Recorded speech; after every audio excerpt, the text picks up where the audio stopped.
Si disfrutas de nuestro contenido, te agradecemos tu like y tu suscripción al canal. A lo largo de los años he recogido de todo, desde botellas y latas hasta objetos que otros considerarían tesoros perdidos. Pero no soy un hombre de ambiciones, al menos no de las materiales.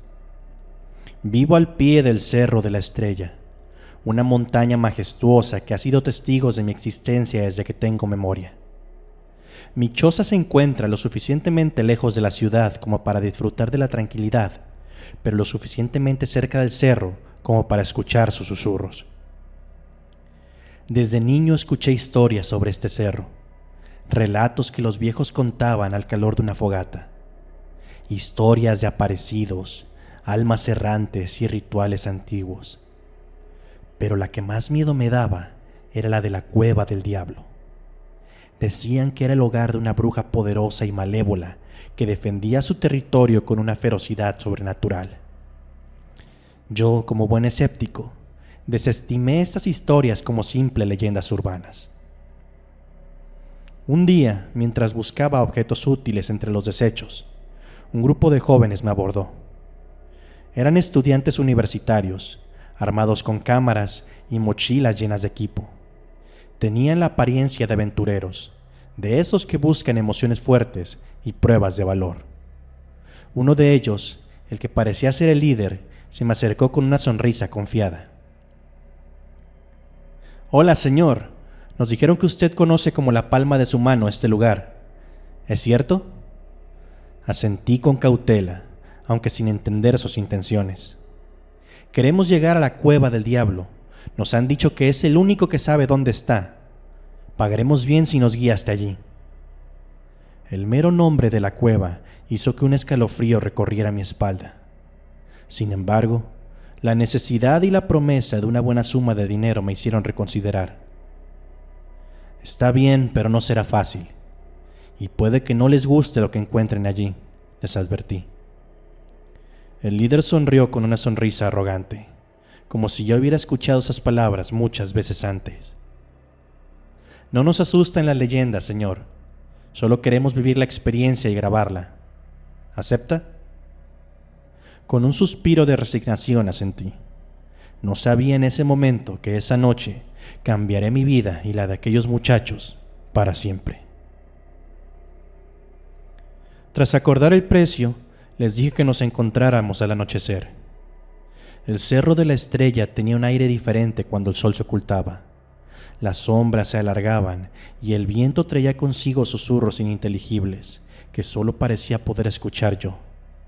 Siendo honesto, nunca había buscado la entrada de la cueva. Siempre evité acercarme demasiado a esos parajes solitarios del cerro, pues en más de una ocasión sentí miradas clavadas en mí desde lo profundo del bosque, y siempre que eso sucedía, el aire se llenaba de un olor a hierro y tierra mojada. Al llegar la hora, me encontré con los jóvenes en el punto acordado. Venían aún más equipados, con linternas potentes, cámaras con visión nocturna y, para mi sorpresa, incluso un dron que volaría por encima de nosotros para tener una vista panorámica del área. «¿Está listo, señor?», me preguntó el líder, al que los demás llamaban Diego. «Más vale que ustedes lo estén», respondí mientras comenzábamos nuestra caminata hacia la montaña. Mientras avanzábamos, les conté sobre los relatos que había escuchado de pequeño. Cada historia parecía emocionarlos más y más. Hablaban entre ellos, especulando sobre lo que nos encontraríamos, riendo ante la idea de que algo sobrenatural pudiera sucederles. Sin embargo, no podía evitar notar que, a medida que nos adentrábamos en el cerro, la atmósfera se tornaba más pesada. Los sonidos nocturnos se silenciaban y la única luz era la de nuestras linternas, que se reflejaban en los ojos curiosos de algún animal oculto entre los matorrales. Aunque trataba de mantenerme firme, algo en mi interior me decía que estaba cometiendo un grave error. Cada paso que dábamos me parecía un desafío a las fuerzas que habitaban en aquel lugar. Pero ya estábamos en marcha, y mi orgullo y la necesidad me impedían dar marcha atrás. Después de unas horas de caminata, llegamos a una zona que me resultó familiar. Un claro en el bosque, rodeado de árboles retorcidos y una gran roca con inscripciones antiguas, que los ancianos decían era una advertencia para los que osaran acercarse a la cueva. Los muchachos se dispersaron inspeccionando el lugar y preparando el equipo. Diego se me acercó con una sonrisa triunfante.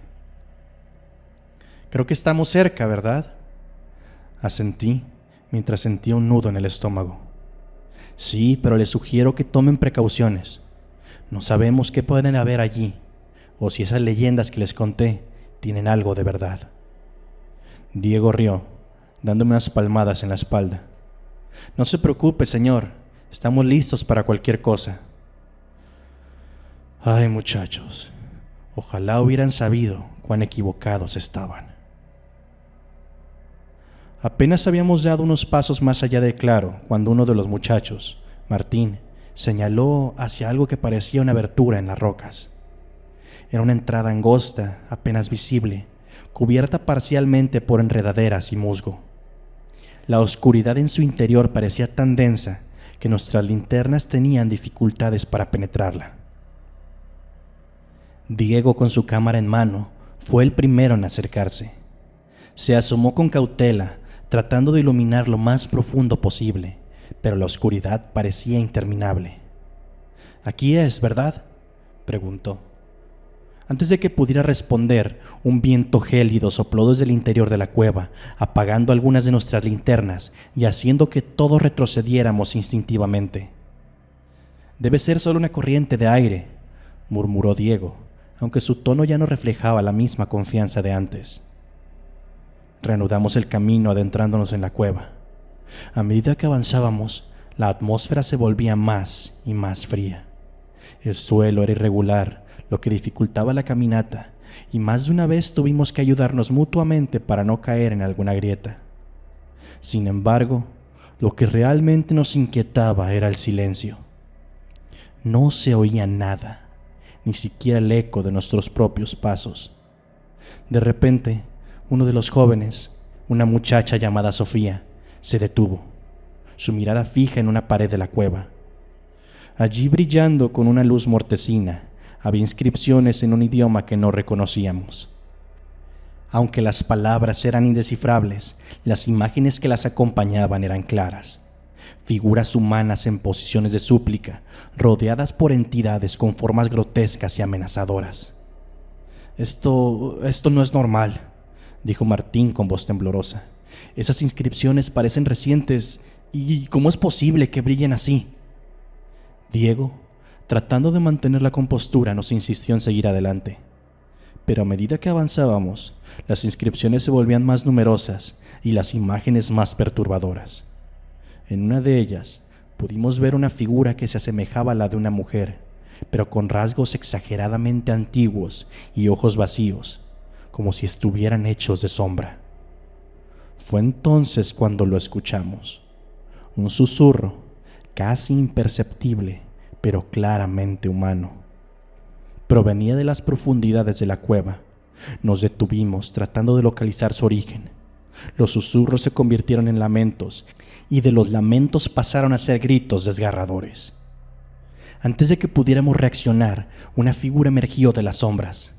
Era una mujer, pero no como cualquier otra. Su piel estaba pálida y sus ojos, aquellos ojos vacíos de las inscripciones, nos miraban con un odio insondable.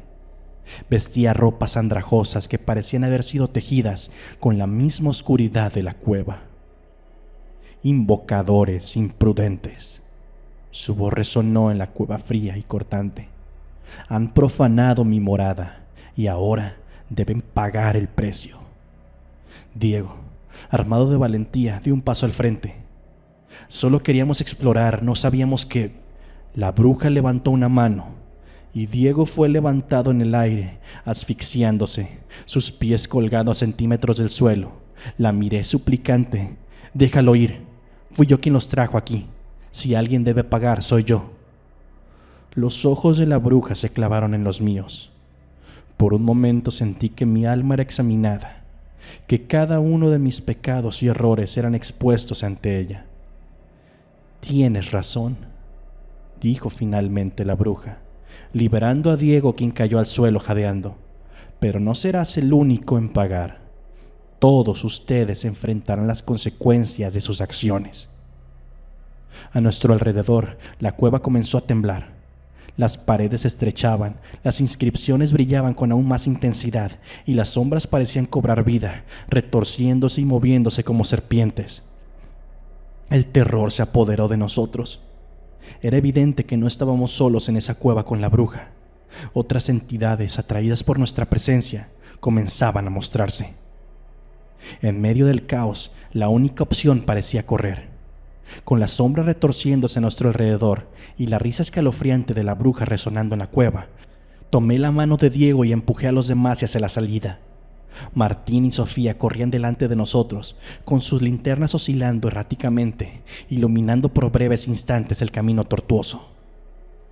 Detrás de nosotros, una voz lúgubre entonaba cánticos con aquel mismo idioma indescifrable de las inscripciones.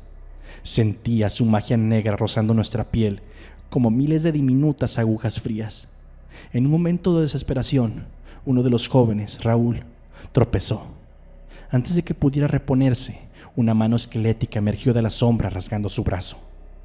Gritó de dolor, pero Martín, mostrando un coraje inesperado, lo ayudó a levantarse y ambos continuaron corriendo. Finalmente, tras lo que parecieron ser horas, vimos la luz de la entrada de la cueva. Emergimos al exterior con nuestros pulmones clamando aire fresco. Mirando hacia atrás, la entrada de la cueva parecía tan inocente y tranquila como cuando la encontramos. Pero el terror en los ojos de todos confirmaban que lo vivido no había sido una simple alucinación. Asegurándonos de estar a una distancia segura, examinamos el brazo de Raúl. La herida, aunque superficial, tenía un aspecto inusual, una marca negra y retorcida, similar a las inscripciones de la cueva, rodeada a los rasguños. Los días siguientes fueron un torbellino de emociones. Los jóvenes regresaron a la ciudad, prometiendo nunca más buscar aventuras en lugares desconocidos. Raúl, preocupado por su herida, buscó ayuda médica, pero ningún médico parecía entender la naturaleza de la lesión. Con el tiempo, se infectó, emitiendo un olor fétido y causándole fiebres altas y delirios. Pasaron los años y aunque intenté olvidar esa noche, los rumores llegaban a mis oídos. Se decía que todos los que estuvieron en la cueva aquella noche estaban malditos. Algunos habían perdido la cordura, otros sufrían de terribles pesadillas, y había quienes juraban ver a la bruja en cada espejo o reflejo. Por mi parte, volví a mi vida tranquila al pie del Cerro de la Estrella, pero no pasaba noche sin que sintiera la mirada de la bruja sobre mí, recordándome que, aunque logramos escapar de su cueva, jamás escaparíamos de su maldición. A menudo me encontraba mirando hacia el cerro, preguntándome cuántos más, atraídos por las leyendas, cometerían el mismo error que nosotros. Finalmente tomé una decisión. Con herramientas en manos regresé a la entrada de la cueva. Trabajé durante días sellando cada rincón, cada grieta, hasta que estuve seguro de que nadie volvería a entrar. Pero mientras colocaba la última piedra, un susurro familiar llegó a mis oídos, una risa que me heló la sangre. Sabía que, aunque había cerrado la puerta física, la maldición de la bruja del Cerro de la Estrella permanecería conmigo para siempre.